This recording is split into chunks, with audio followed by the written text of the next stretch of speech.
Thank you, sir. Sir, just to give you a brief update, we've had 5 panel discussions today, one on the state of India's economy, one on addressing India's job crisis, one on the state of industry and finance, on India's agrarian crisis, and the last one, which you were kind enough to come for a little time, the restoring fiscal federalism. We now request you to come up and give us some of your valuable insights. Thank you, sir.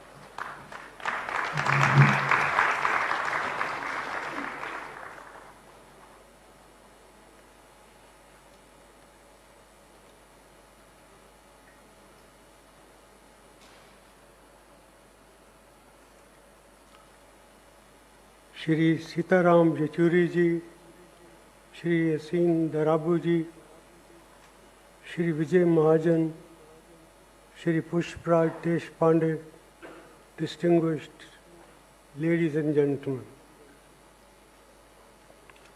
I am indeed very happy that the Rajiv Gandhi Institute of Contemporary Studies and Samruddha Bharat Foundation have taken this initiative to organize this important conclave.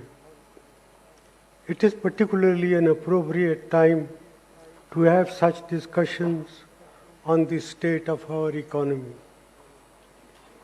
The state of our economy is deeply worrying. But today, I will argue how the state of our society is even more worrisome, and that is a fundamental reason for the precarious state of our economy.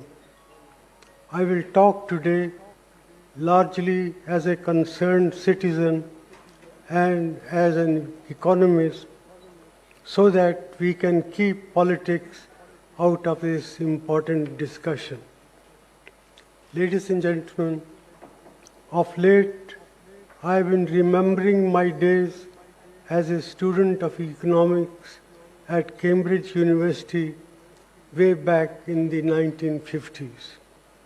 Universities foster an environment that encourages students to pursue the intellectual truth. The university teaches us to be intellectually fearsome and honest, lucid in expressing our opinion, being open to argument and dissent. Most importantly, it is a place to meet people of various beliefs and ideas and not be confined in an echo chamber. I was taught by some of the world-renowned economists such as John Robinson, Nicholas Caldor, Richard Kahn, on how economic growth and development are shaped by the societies in which they operate. One cannot separate society from the economy in any nation. My teacher, Nicholas Caldor, he used to always tell us that the state of the economy depends very much on the mindset of people who make the ruling decisions of national economic and political life. The state of our economy, categorized as industry, agriculture, trade, jobs, taxes, monetary policy, and fiscal policy, have already been discussed at length by experts earlier in this conclave. There is no one today that can deny the sharp slowdown in India's economy and its disastrous consequences, particularly for our farmers, youth, and the poor. The GDP figures released earlier today point that the growth rate of our economy in the second quarter of the current fiscal year is as low as 4.5%. This is clearly unexpected, and the aspirations of our people want that this country should grow at 8 to 9% per annum, and therefore the sharp decline in growth rate from 5% in the first quarter to 4.5% in the second quarter is indeed worrisome. It is my belief that mere changes in economic policy will not help revive the economy. We need to change the current climate in our society from one of fear to one of confidence for our economy to start growing robustly again at 8% per annum. A nation's state of the economy is also a reflection of the state of its society. An economy is a function of the numerous exchanges and social interactions among the people and various institutions. Mutual trust and self-confidence are the bedrock of societal transformations and transactions that foster economic growth. Our social fabric of trust and confidence is now torn and ruptured. There is a palpable climate of fear in our society today. Many industrialists tell me they live in the fear of harassment by government authorities. Bankers are reluctant to make new loans for fear of retribution. Entrepreneurs are hesitant to put up fresh projects for fear of failure attributed to ulterior motives. Technology startups that are an important new engine of economic growth and jobs seem to live under a shadow of constant surveillance and deep suspicion. Policymakers in government and other institutions are scared to speak the truth or engage in intellectually honest policy discussion. There is profound fear and distress among our various economic participants. Public trust in independent institutions such as the media, judiciary, regulatory authorities, and investigative agencies has been severely eroded.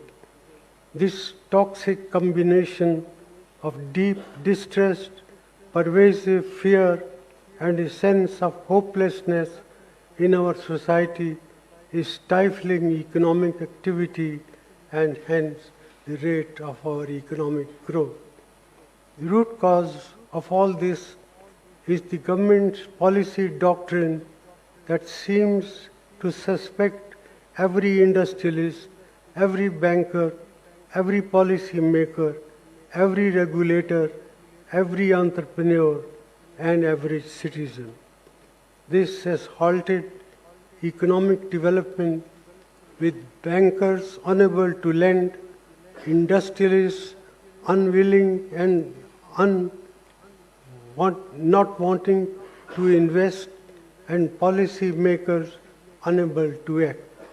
The Modi government seems to view everything and everyone through a tainted prism of suspicion and distrust, through which every policy of previous governments was considered to be of bad intent, every loan sanction was undeserving, every new industrial project was crony in nature, and so on.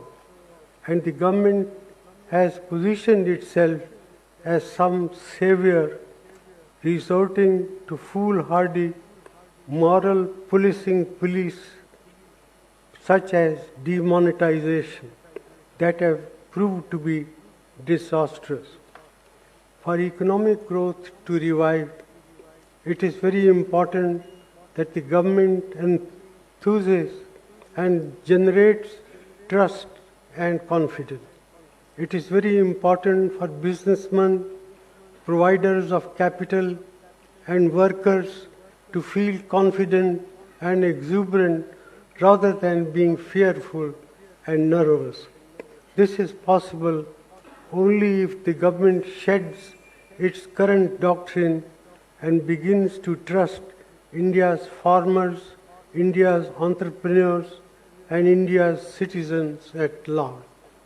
India is now a 3 trillion global economy, economic powerhouse driven largely by private enterprise. It is not a tiny command and controlled economy that can be bullied and directed at will, nor can it be managed through colorful headlines and noisy media commentary, shooting down messengers of bad news or shutting off economic reports and data as juvenile and does not behave a rising global economic powerhouse of the world economy. No amount of subterfuge can hide the performance and analysis of a $3 trillion market economy of 1.2 billion people. Economic participants respond to social and economic incentives, not diktats or coercions or public relations. With an absolute majority in the Lok Sabha and low global oil prices, this is a once-in-a-generation economic opportunity to catapult India to the new next phase of economic development and create new jobs for hundreds of millions of India's youth. I urge the Prime Minister to set aside his government's deep-rooted suspicion of our society and nurse us back to a harmonious, confident, and mutually trustworthy society that can revive the animal spirits and help our economic soar forward. Thank you very much.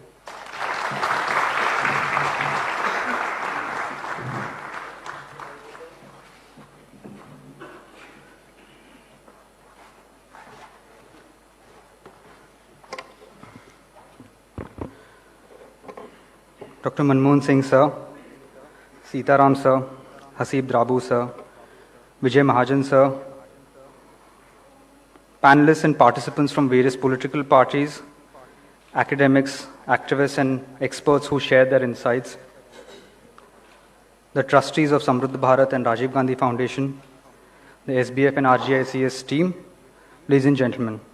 Allow me to first thank you all for taking time from your busy schedules to be here today for the National Economy Conclave, which has been extremely illuminating and thought-provoking for so many reasons. Hannah Arendt famously argued that it is in the very nature of politics to be at war with all forms of truth. Nowhere is this truer than in India today. Politics in India has become so gladiatorial and performance-oriented that truth has been reduced to a mere prop. The left and right, as well as